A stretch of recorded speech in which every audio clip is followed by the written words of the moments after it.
누가복음 15장 8절에서 10절까지 말씀입니다. 15장 8절에서 10절까지입니다.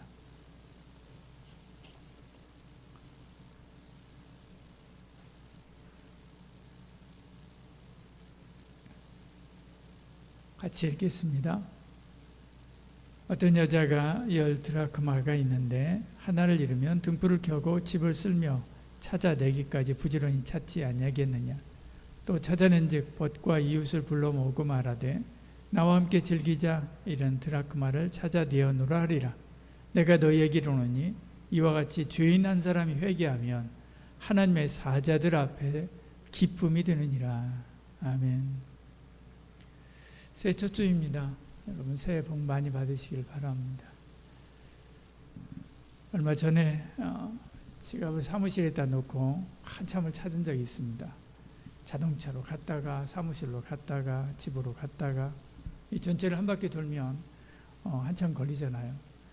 계단도 올라갔다 내려갔다 해야 되고요. 한참 찾다가 결국에 책상 위에서 찾았습니다.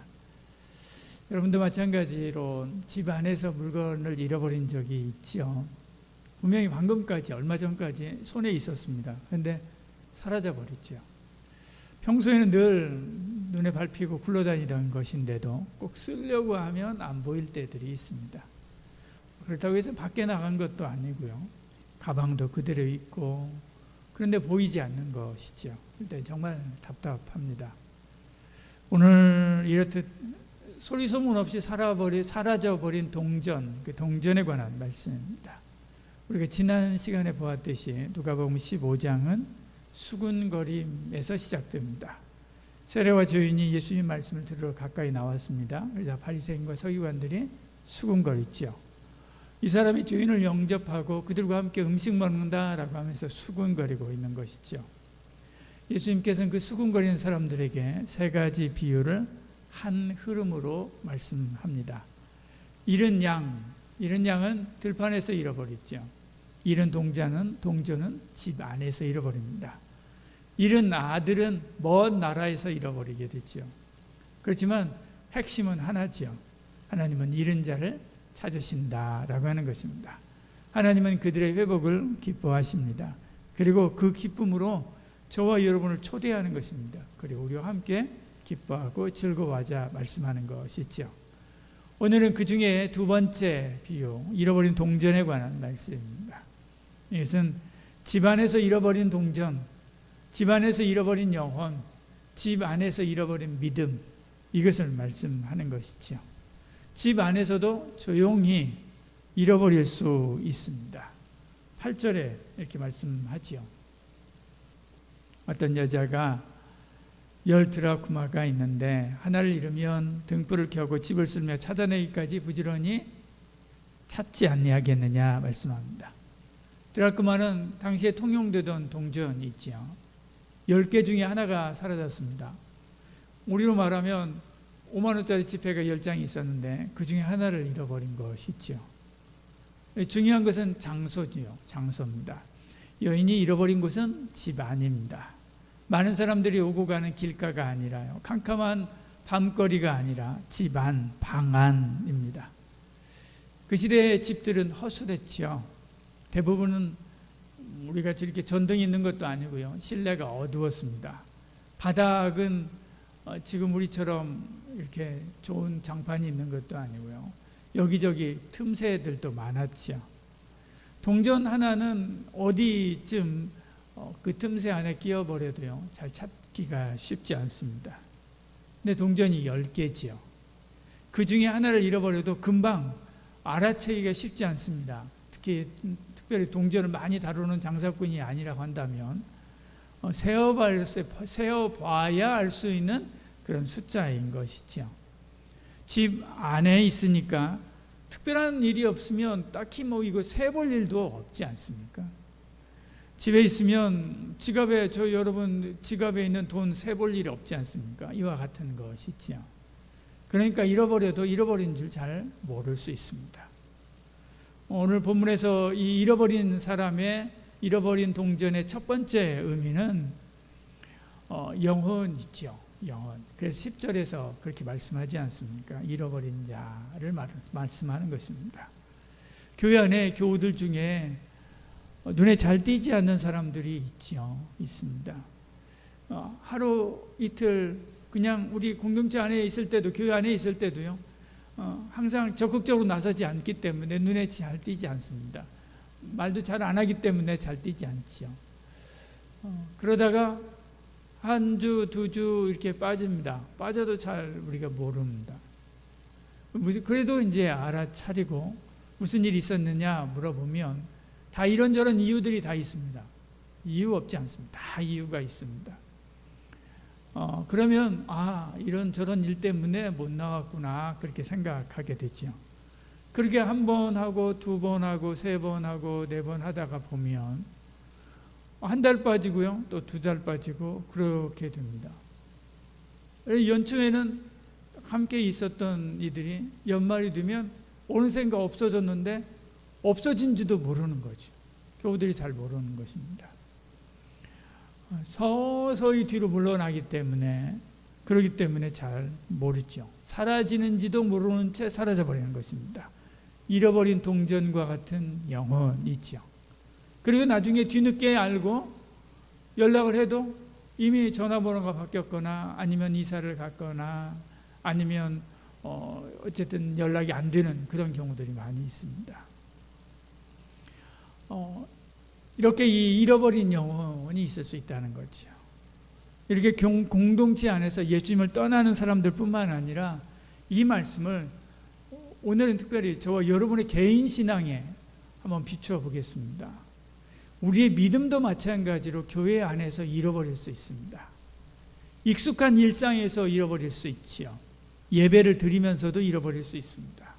봉사를 하면서도 우리의 믿음을 잃어버릴 수 있습니다. 똑같이 나와서 예배 드리고요, 봉사하고, 그리고 다른 때하고 변함없이 똑같이 교회 안에서 신앙생활 함에도 불구하고 잃어버릴 수 있습니다. 특별히 큰 사건이 아닙니다. 작은 틈이지요. 작은 서운함입니다. 사소한 말다툼 하나지요. 어떤 개인지도조차도 나중에 가면 왜 그랬는지조차도 기억이 안 날 만큼 사소한 것들입니다. 그런데 그런 계기로 인해서 우리의 신앙이 꺾이고 주를 향한 열심이 사그라질 때가 있다는 거죠. 기도가 짧아집니다. 하나님 말씀 앞에 떨림이 사라집니다. 예배의 감동이 사라지지요. 성도들을 바라보는 사랑스러운 그런 마음들이 사라지게 되는 것입니다. 오늘 여러분 집에 가면서 한번 생각해 보십시오. 작년 이맘때 내 믿음하고 지금 내 믿음하고 한번 비교해 보시길 바랍니다. 나는 믿음이 성장하고 있는가 아니면 퇴보하고 있는 건가? 퇴보한 것 같다고 한다면, 좀 더 식어지고 있는 것 같다고 한다면, 그러면 내 믿음이 몇 프로나 식어지고 있을까? 한 10% 되나? 그럼 동전 하나 잃어버린 것과 같은 것입니다. 10%? 내가 느끼지도 잘 못할 정도 있지요. 만약에 그렇다고 한다면 이 한 드라크마를 잃어버린 이 여인과 같은 것입니다. 그냥 내버려 두고 잃어버린 그대로 살면 안 되지요. 왜요? 내년에 또 하나 잃어버리고요, 내후년에 또 하나 잃어버리고요, 그 다음에 또 하나 잃어버리는 것입니다. 잃어버린 줄도 모르고 그냥 잃어버리는 거예요. 그리고 교회 안에 있고 신앙생활 계속 합니다.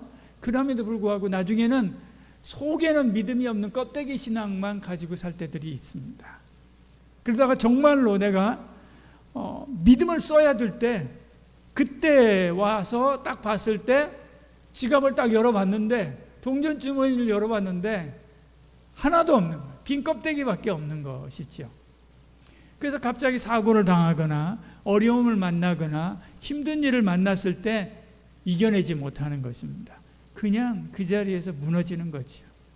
여러분, 우리도 주변에 이런 분들 있지 않습니까? 평소에 정말로 믿음 좋은, 신앙생활 잘하고 믿음 좋은 분들입니다.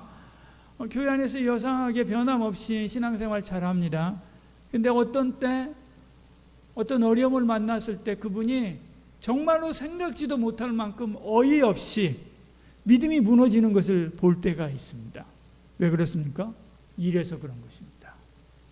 하나 둘 잃어버리다 나중에 빈 껍데기밖에 남지 않은 그 신앙 가지고 살다가 어떤 어려움이 딱 만나서 그때 내 믿음을 꺼내 쓰려고 할 때 그 믿음 없이 확 주저앉고 끝나는 것이지요. 그럼 어떻게 해야 되는가? 이 여인처럼 해야 됩니다.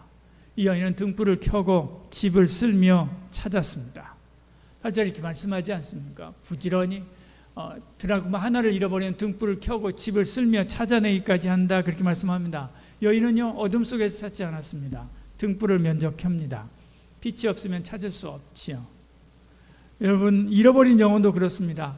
복음의 빛을 비추어야 됩니다. 여러분, 교회 밖에도요, 신앙생활 안 하는 이들 중에서도요, 잘 먹고 잘 살고요, 공부 잘하고요, 성공과도 달리는 사람들 굉장히 많습니다. 그러면서도 착하고요, 그러면서도 바른 사람들 많이 있습니다. 세상의 윤리와 도덕으로 보면 이 사람들을 굳이 교회로 끌어들여서 할 필요가 있나? 그런 생각할 정도의 신앙생활 그냥 살아가는 사람들이 있습니다. 잘 사는 사람들이 있습니다. 딱히 이 사람한테는 하나님이 필요 없는 것 같아요. 그런 사람들이 있습니다. 내 윤리의 빛을 딱 비췄을 때 그런 것입니다. 내 상식의 빛을 비췄을 때 딱 그런 것입니다. 그러나 복음의 빛을 딱 비추면 달라지는 거죠. 그들이야말로 교회에 와야 되는 사람입니다. 그렇게 열심히 살고 성실하게 착하게 살고도 지옥 가면 안 되지 않습니까? 그들이야말로 천국 백성이 되어야 되기 때문에 그들을 향한 간절한 마음이 생기게 되는 것입니다. 여러분, 개인적인 신앙도 마찬가지입니다. 우리 개인의 신앙도 마찬가지입니다. 사람은 스스로 자신에 대해서 관대한 경향이 있습니다. 자신의 상태에 대해서 굉장히 낙관하는 경향이 있습니다.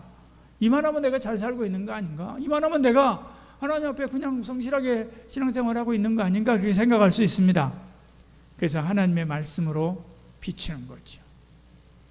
성령으로 조명하시는 것입니다. 우리를 진리의 빛 앞에 서게 하시는 것입니다.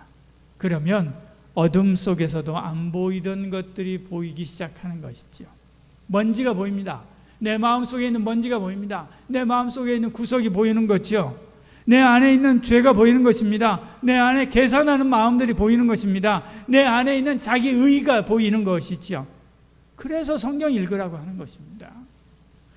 올해 성경 통독반 시작한 것도 바로 그 때문에 그런 것입니다. 성경을 읽으면 성경이 내 발에 등이 되어서 저와 여러분의 마음을 비치는 것입니다. 그래서 전에는 내가 전혀 의식하지도 않고 살았던 죄, 연약함, 이것들이 성령에 딱 비추어질 때, 아, 이게 하나님 앞에 잘못된 것이구나. 아, 내가 이러고 살았는데 그것도 모르고 내가 뻔뻔하게 그렇게 살았구나 라고 하는 것들이 딱 깨닫게 되는 것이죠. 이렇게 하나님의 말씀이 우리를 비칠 때 우리가 그 빛을 싫어할 수 있습니다. 왜냐하면 빛은 따뜻하기만 하지 않기 때문에 그렇습니다. 빛은 위로만 주지 않습니다. 빛은 저와 여러분 속에 있는 지저분한 것들을 폭로하는 거죠. 빛은 내 마음속의 먼지들을 적나라하게 보여줍니다. 아, 그동안 내가 잘못 살았구나 라고 하는 거죠. 그때 우리의 마음속에 이런 생각이 듭니다. 빛을 끄고 싶다. 그냥 이대로 덮어놓고 싶다. 그런 마음이 들 때가 있습니다. 그 마음이 바로 15장 2절에 바리새인들의 수군거리는 마음입니다. 그들은 예수님의 죄인과 함께 밥 먹는 것을 불편해했습니다. 지금 빛이신 예수님께서 그들 속에 있는 죄를 드러내고 있기 때문에 그런 것입니다. 수군거리고 있는 것이지요. 그러나 예수님은요, 빛을 끕니까? 끄지 않습니다. 오히려 등불을 더 밝게 켜시지요. 찾아야 되기 때문에 그렇습니다. 그들을 회복해야 되기 때문에 그런 것이지요. 그래서 첫 번째 비유를 하고요, 두 번째 비유를 하고요, 세 번째 비유를 하는 것입니다. 똑같은 이야기를 계속하는 거예요. 말만 바꾸고 똑같은 이야기를 계속하는 거예요. 다른 데하고 다르지 않습니까? 여기서는 더더욱이나 그러지 않습니까? 여러분, 하나님 말씀은 칼입니다. 성령의 검이라고 합니다. 칼이지요. 말씀은 단지 괜찮다라고 말하고 끝내지 않습니다. 복되라라고 말하고 끝나지 않습니다. 말씀은 돌아오라라고 이렇게 말씀하는 거죠. 우리 새벽에 예레미야서 계속 보고 있지 않습니까? 하나님 말씀을 통해서 돌아오라 계속해서 말씀하고 있는 것입니다. 말씀은 그렇게 살아라라고 말합니다. 지식이 아닙니다. 실천하는 것이죠. 성경은 남 이야기가 아닙니다. 성경은 바로 내 이야기입니다. 나보고 하는 소리지요. 그러므로 성경을 읽다가 내 머릿속에, 내 생각 속에 등불이 팍 하고 켜질 때가 있습니다. 그럼 통독하면 읽다가 딱 등불이 딱 켜질 때들이 있어요. 두려워하지 마시길 바랍니다. 말씀이 내 마음을 찌를 때가 있습니다.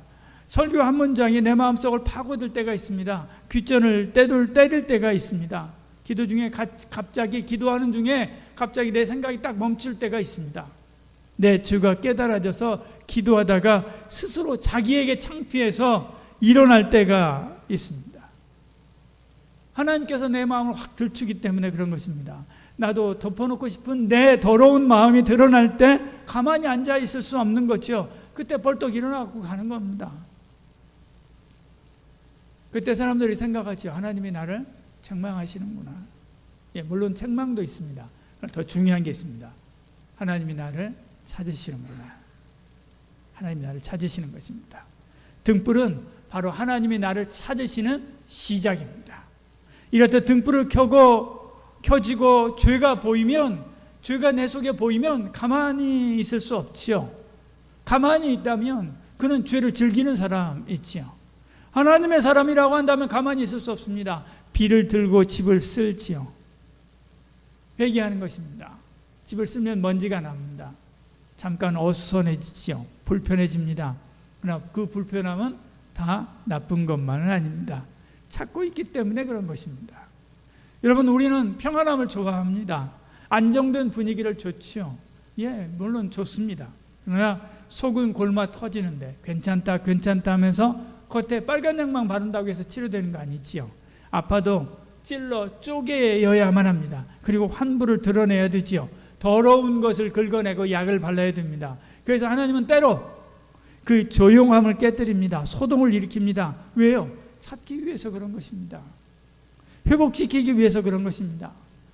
여러분, 이 예레미야서 여러분 보십시오. 보라, 내가 오늘 너를 여러 나라와 여러 왕국 위에 세워서 내가 그것들을 뽑고 파괴하며 파멸하고 넘어뜨리며 건설하고 심게 하였느니라, 이렇게 말씀하지요. 하나님 말씀을 통해서요, 뽑고 파괴하고 파멸하고 넘어뜨릴 수 있습니다. 예루살렘이 그래서 파괴되었습니다. 백성이 포로로 붙잡혀 갔습니다. 수많은 사람이 죽었습니다. 이스라엘을 완전히 들쑤서 놨습니다. 아예 예루살렘을 싹 쓸어버렸습니다. 왜 그렇습니까? 마지막 부분에 나오는 두 단어 때문에 그런 것입니다. 건설하고 심게 하려고 그런 것입니다.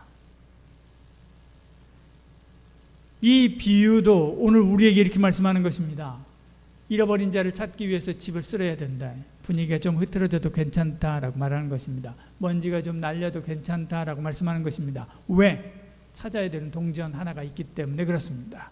찾아야 되는 영혼, 그 영혼 하나가 귀하기 때문에 그렇지요. 되찾아야 되는 저와 여러분 우리 안에 있는 믿음, 이것이 귀하기 때문에 그런 것입니다. 여러분, 교회가 깨끗해 보이는 것만 목표로 삼으면 먼지를 싫어하게 됩니다. 교회는 좀 이상하고 좀 어수선한 그런 사람들이 오면 싫어하죠. 냄새도 나고 막 말도 거칠게 하고 이상하게 행동하는 사람들이 와가지고 예수 믿는다고 옆에 앉아 있으면 싫지요. 잘 모르는 사람들이 들락날락하면 싫어합니다.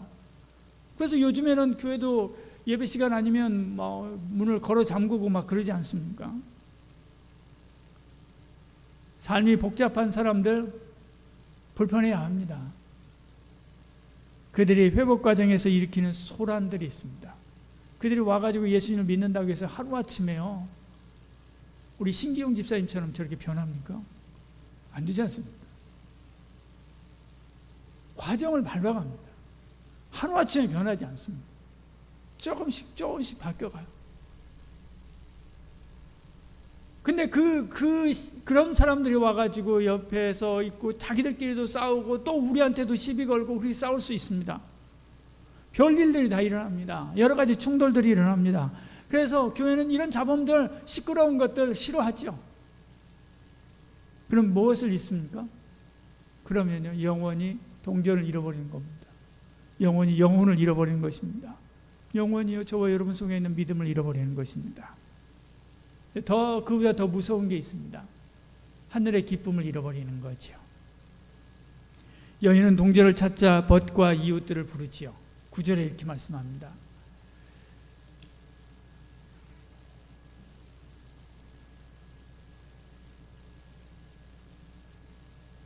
벗과 이웃을 불러 모으고 말하되 나와 함께 즐기자, 그렇게 이야기하죠. 그러면서 잔치합니다. 근데 더 놀라운 것은 동네 잔치로만 끝내지 않습니다. 저 하늘에서도 잔치가 벌어지죠. 10절에 이와 같이 죄인 한 사람이 회개하면 하나님의 사자들 앞에 기쁨이 되느니라. 이 기쁨을 잃어버리면 복음의 핵심을 잃는 것입니다. 그러면 생명이 빠집니다. 하늘의 기쁨이 사라지면 남는 것은 관리지요. 깨끗함은 남습니다. 정도는 남습니다. 그러나 규칙은 좀 더 촘촘해지죠. 그러나 잃은 자가 돌아와도 저와 여러분의 마음이 반응하지 않습니다. 그 순간 우리는 동전을 잃어버리는 것이 아니라 아버지의 잔치에 들어갈 마음을 잃는 것이죠. 둘째 아들이 그러한 것처럼, 큰 아들이 그런 것처럼요. 하늘의 기쁨을 잃어버리면 이 예배는 하나님과의 만남이 아니라 그냥 점검이고 행사가 됩니다. 기도는 하나님 앞에 탄식하는 것이 아니라 보고서가 되지요. 공동체는 교회가 아니라 동호회처럼 변해버립니다. 그렇지 않으면 좀 더 낫다고 한다면 성경을 논하는 학술단체 정도로 끝나버리고 말지요. 얼마나 무서운 일인지 여러분 아십니까? 요한계시록 2장에서는 그렇게 이야기합니다. 2장 1절에 에베소 교회에게 말씀하죠. 그러면서 2절 3절에 그렇게 이야기합니다.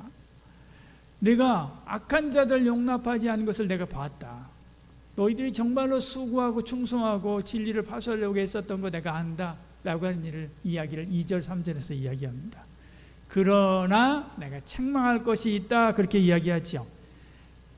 그러면서 그거 회개하지 않으면 내가 촛대를 옮겨버리겠다라고 2장 5절에 가서 그렇게 이야기합니다. 촛대를 옮기겠다. 그러나 돌이켜 처음 사랑을 회복하면, 돌이켜서 처음에 그 마음들을 회복하면 천국의 생명나무 열매를 주겠다. 2장 7절에 가면 그 이야기를 합니다. 이 말씀을요, 어느 교회가 받았다고요? 에베소 교회가 받았습니다. 당시 최고의 사역자들이 사역하던 교회입니다. 에베소 교회는요, 처음에 하나님께서 예루살렘 교회를 들어 사용합니다. 그 다음에 안디옥 교회를 들어 사용합니다.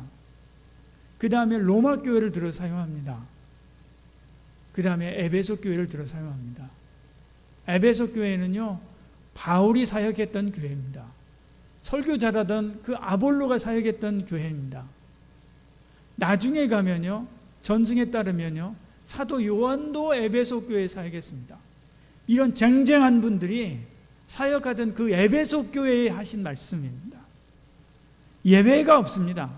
하늘의 기쁨을 잃어버리면, 영혼 구원에 대한 사모함이 없어지면 이렇게 엄한 책망을 듣게 되는 거죠.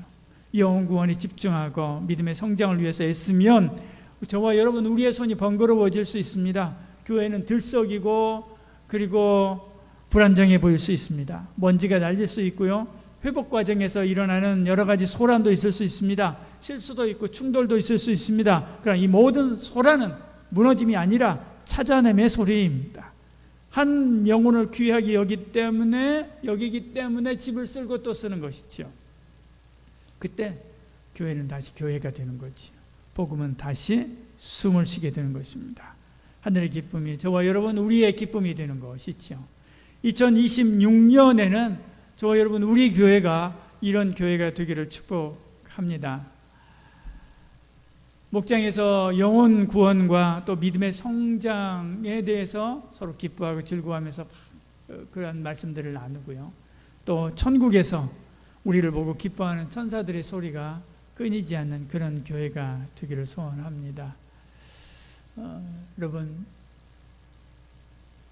잃어버리면, 특히나 여러분 믿음이요, 여러분 자신의 믿음 잃어버리면 잃어버린 줄도 모르고 그렇게 살 때들이 많이 있습니다. 이건 2024년 에이펙 보고서입니다. 에이펙 보고서. 에이펙이라고 하는 것은 그 국제회담 에이펙은 아니고요, 직장 내 부정방지 분야의 전문가 협회입니다. 세계에 있는. 그런데 통상적으로 저 중간에 5%라고 적혀 있죠. 통상적으로 모든 회사는 5% 정도의 손실을 낸다. 자기도 모르는 사이에 새어나가는 것이 5% 정도가 된다는 거예요. 그 보고서에. 그러니까 은행 직원이요. 경남은행 직원이 3천억 원을 횡령했던 거 여러분 기억나십니까? 이런 일들이 일어나는 것이죠. 그때 그 회사 관리자들이 무슨 생각하겠습니까? 이런 일들이 일어나면 내가 회사를 몰라도 너무나 몰랐다. 그런 생각하지 않겠습니까? 저와 여러분 우리도 마찬가지입니다. 나도 내 인생 내가 굉장히 잘하는 것 같은데, 예? 여러분 그 회사 리더들은요, 저 밑에부터 만약에 올라갔다고 한번 생각해 보십시오. 30년, 40년 그 회사에 생활했던 사람 아닙니까? 근데도 저를 모르는 거예요. 못 찾아내는 거예요. 여러분 우리도 마찬가지입니다. 내가 내 인생 잘 안다고 생각합니까? 그렇지 않습니다.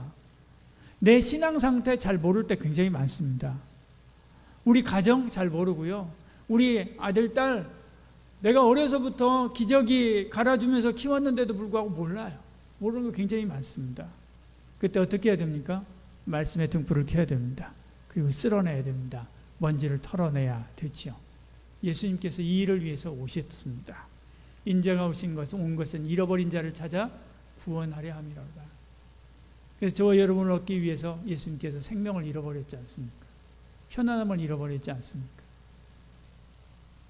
대신 저와 여러분에게 편안함을 주고 저와 여러분에게 생명을 주었습니다. 그 예수님이 하시는 말씀입니다. 너도 이래야 된다. 저와 여러분 2026년에는 저와 여러분이 주님의 이 말씀을 따라서 기쁨 가운데 살아가는 은혜가 있기를 축복합니다. 기도하겠습니다. 하나님 아버지, 교회 안에서 조용히 사라진